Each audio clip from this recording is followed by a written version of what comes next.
So hello everyone, it is Keisha White here of KeishaMWhite.com. I am a web designer and brand strategist. I help entrepreneurs and influencers to create beautiful, strategic websites that get real results.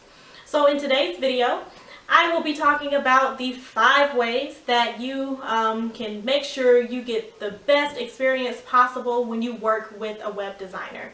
Of course, I just said I'm a web designer, so I want all my clients and even people who go to other designers, we want you to have the best experience possible. And by doing these 5 simple things, you can ensure that will happen for you. So for tip number 1, I recommend that you choose a designer whose style reflects the look and feel that you want to go for your website. So there are a lot of different designers out there, of course, and we all can design to fit your specific preferences. But typically people do have more of a certain style that they tend to go for. So some designers do more of a clean, minimal style. Some tend to design with a lot more photos or a lot more objects on the site to make it a little busier. So just do a little bit of research, and once you see someone whose style you kind of gravitate towards, you know that's a good sign that you two will probably work really, really well together. So for tip number 2, I recommend that you start with a consult call. So I just looked down, I have my little note paper here to make sure I get all your tips. But yeah, tip number 2 is to make sure you start with a consultation call with your designer. So I recommend doing this is, well, the reason why I recommend doing this is so you can see what your process is that you will be going through with that designer. And if they don't have a process, that's a bit of a red flag right there. Because I've heard horror stories sometimes from people who maybe they hire someone and they end up not getting the work that they expected, or things just take an extremely long time to finish.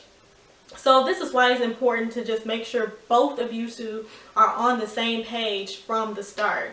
So during that consultation call, figure out what is their process. What are the first steps? What are the middle steps? What's the end step? And then what part will you play in it as the client? Typically, there will be things that you need to provide, like your photography, copy, and all of that. So you just want to make sure you know all of that up front. And if the designer doesn't have a process, that might be a bit of a red flag. Because even when I was like in my super beginning stages, I at least had somewhat of a basic process ready to go for people. So tip number 3, do not be afraid to voice your preferences. So I can't tell you how many times I've had some people where they don't know what they want when they design and when they ask for a web designer. And there's nothing that we can do when you say you don't have any preferences at all. And as a designer, I want you to be completely happy with what I present for you and what I create for you. So you at least have to go in with just some type of preference, even if it's just like a simple mood board that you maybe put together in Pinterest, with some images that you found inspirational that you just gravitated towards.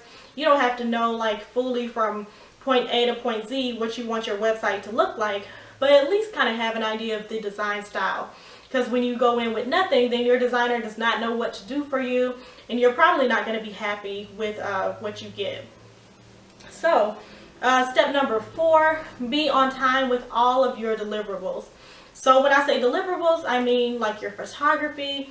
If your designer has requested that you get your photography or web page copy to them by a certain date, be sure to do that, especially because having the photography in the beginning and up front makes your design process better, because they can kind of draw from that photography to help with your brand design for you. Even if you need to get new pictures taken in the beginning and you need a little advice from your designer on the style of photography to get, ask them for advice. They will be happy to do that. Because the good photography combined with our designs helps us to really elevate your image. And then also be on time with your feedback.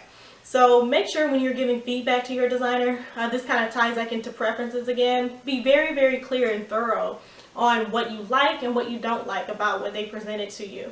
If there's something else that you want to see in the design, make that clear, make that plain in your feedback. And don't be afraid, like no one's going to be mad or upset with you. Like I said, we want to make sure you're happy with your end result. So whatever you need to tell about what you like and what you don't like, be clear. If you need to send some more images, maybe from Pinterest or from Google or something that inspired you, share those images to help guide the designer along, and do it in a timely manner. So if they get something to you, let's say, I guess for my process, I get several mood board options to a client on a certain day, and then I may ask for their feedback on which one they like best, and then that kind of stops the design process because I need to know which one do they like before I move on to the next step to flesh out the branding. So if they were to take like a full week to get back to me, their project would be on hold for an entire week. So I tell clients to try to get back to me within at least 2 business days when I send them something for feedback. So this will help things to stay smoothly moving along. It'll also help the project to be done on time. And then we may even finish early, you never know.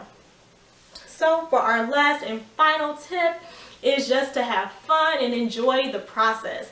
So working with the designer, that's something that's like almost like a concierge custom service that you're investing in. So they are there to fit the needs that you want, to create something customized to fit your beautiful vision there. So just enjoy a process like that. And then know that in the end, this will be an amazing investment because you will have beautiful branding that represents who you are, who your brand is, and you can use that online, on your social media, on your website, on other print and marketing materials. So just enjoy that type of custom process, because typically when people do that, it's not something you do every year. So you do it maybe every few years or so. So just really make the most of it and just enjoy it. Enjoy watching your deliverables come in, like your mood board and your color palette and the fonts and the final design. It's just fun to watch everything build on top of each other. So that is it for my 5 tips. I want to recap for you guys. So tip number 1 is make sure you choose a designer whose style that you really like. Tip number 2 was to make sure you do an initial consultation to find out what the design process is.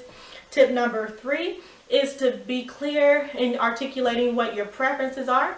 And tip number 4 is be on time with all of your deliverables. So anything like your photography, web page copy, and feedback, make sure you provide all of that in a timely manner. And then our last and final tip is to just sit back and enjoy the design process.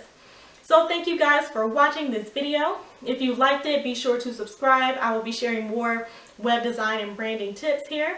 And then if you want to check out my services, visit my site at my first name, Keisha, K-E-S-H-I-A, M as in Michelle, White, like the color white, WHITE.com. So again, that's KeishaMWhite.com. And I will have that link in the bio underneath the video too. So thank you guys for watching and see you next time. Bye.